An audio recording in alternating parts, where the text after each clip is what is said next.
오늘 말씀은 시편 75편 말씀을 봅니다. 오늘 시인은 1절에 하나님께 감사의 기도로 시작을 하면서 감사하고 감사문이라고 감사라는 단어를 반복하여 사용하고 있습니다. 얼마나 감사한지 감사의 정도를 극대화하면서 표현하는 그런 표현입니다. 이렇게 감사하는 이유가 뭐겠습니까?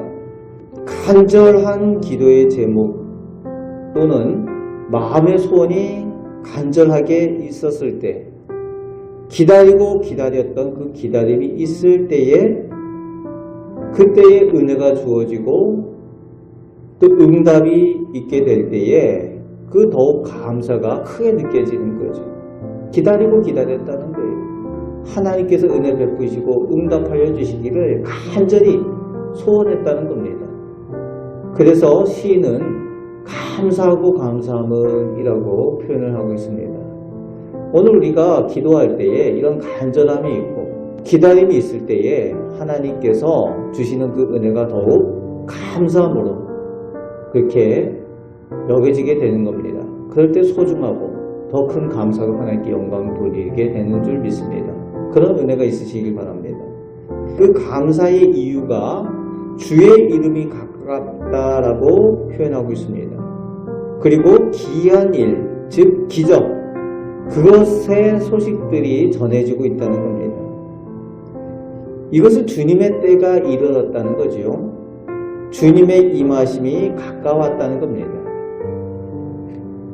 신약에서 세례 요한과 예수님께서 전도하시면서 하셨던 말씀이 있죠. 회개하라, 천국이 가까웠다. 그 의미하고 같습니다. 하나님의 나라가 가까이 왔다.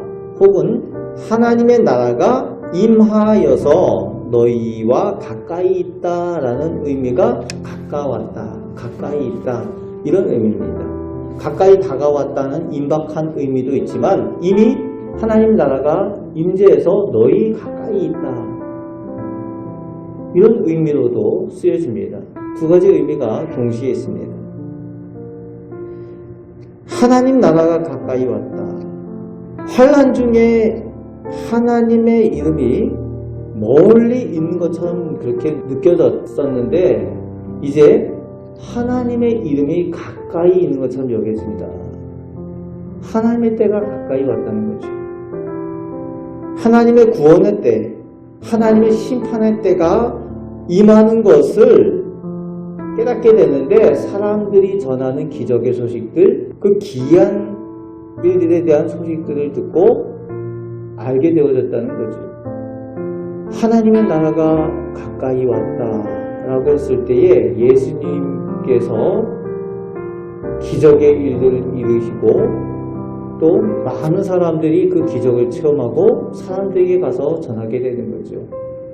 이런 기적들을 우리가 체험했다. 그럴 때에 의인들 선한 사람들은 그 기적을 통하여서 하나님의 때가 임한 것을 깨닫고 주님 앞에 나오게 되고 여전히 악한 사람들은 그 소식을 들으면서도 여전히 악한 가운데 있었던 그 일들, 오늘 시편 기자의 이 내용을 통해서 그것을 또 우리가 확인하게 되는 겁니다.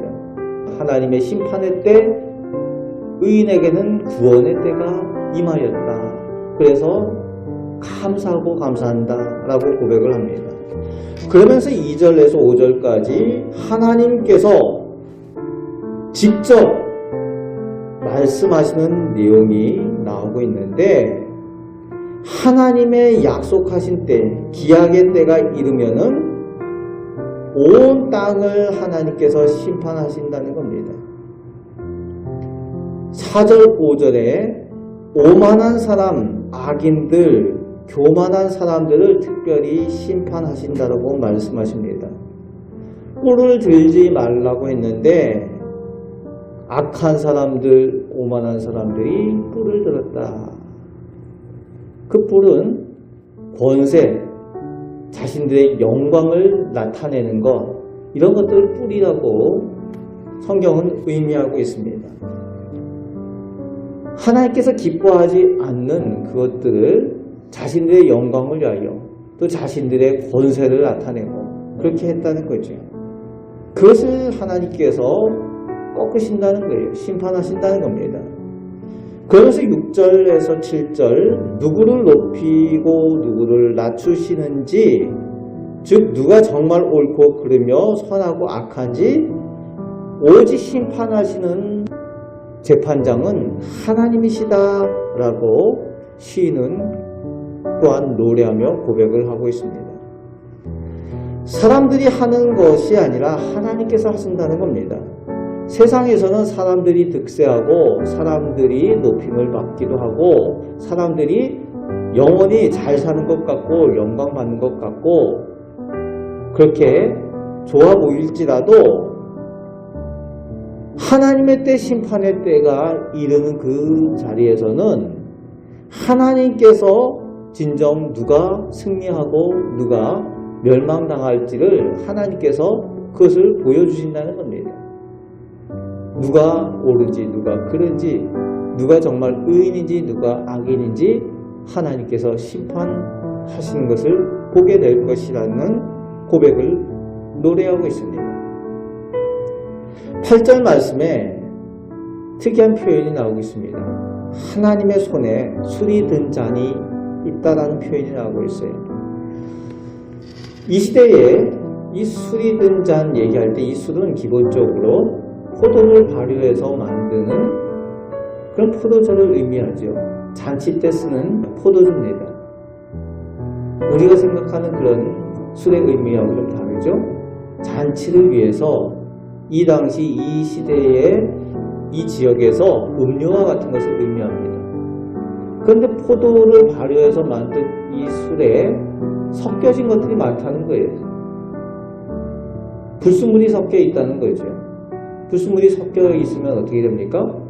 썩는 겁니다. 썩어서 도저히 마실 수 없는, 기뻐할 수 없는 그것을 하나님께서 쏟아버리신다는 거죠. 그 쏟아서 버리신다는 겁니다. 그것을 악인들이 찌꺼기까지 마시게 될 것이다.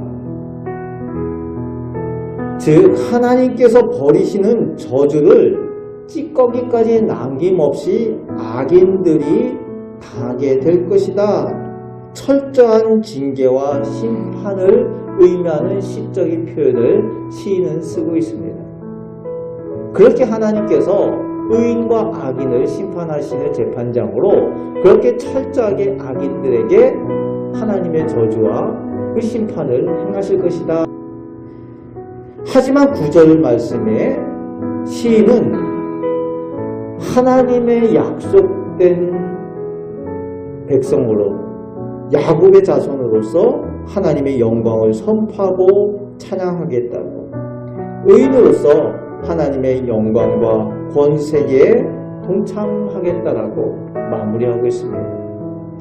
악인의 뿔은 베어지고 의인의 뿔은 들릴 것이다 라는 표현으로 하나님의 약속의 백성으로 은혜를 입을 것에 대한 그 고백으로 오늘 시편을 마무리하고 있습니다.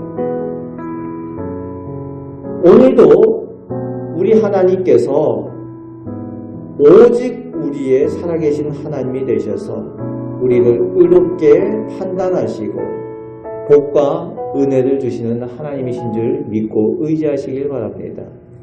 세상에서 우리가 인정받지 못하고 하나님을 믿는 우리가 세상 가운데서는 하나님을 믿는 이유 때문에 가끔은 미움도 당하고 무시도 당하고 그렇게 할지라도 하나님께서 우리 편에 계셔서 끝내는 승리케 하시고 끝내는 하나님의 은혜로 우리를 높이 드시고 하나님의 영광 가운데 참여하게 하실 줄 믿으시기 바랍니다. 오늘도 우리 곁에 계셔서 우리에게 복을 주시는 하나님, 심판하시는 하나님, 살아계신 하나님께서 우리의 하나님 되시고 우리와 동행하여 주심을 믿으시며 승리하며 살아가시는 우리 복된 성도들 되시기를 주님의 말씀으로 축복합니다. 아멘. 기도하겠습니다. 세상의 많은 사람들은 자신들을 높이기 위하여 자신의 영광을 위하여 살지만 저희 하나님의 사람들은 하나님을 의지하며 살아계신 하나님께서 저희의 참된 영광이 되시는 줄 믿고 하나님의 복을 의지하며 살아갑니다. 아버지 하나님, 저희가 약속의 백성으로 하나님의 은혜 가운데 더 가까이 나가며 하나님께서 베푸시는 그 은혜를 사모하며 더 큰 감사로 하나님께 영광 돌리게 하여 주옵소서. 오늘 시인의 감사와 시인의 고백이 저희의 고백이 되게 하여 주옵소서. 저희와 오늘도 동행하여 주심을 믿사오며 우리를 사랑하시는 예수 그리스도의 이름으로 기도하옵나이다. 아멘.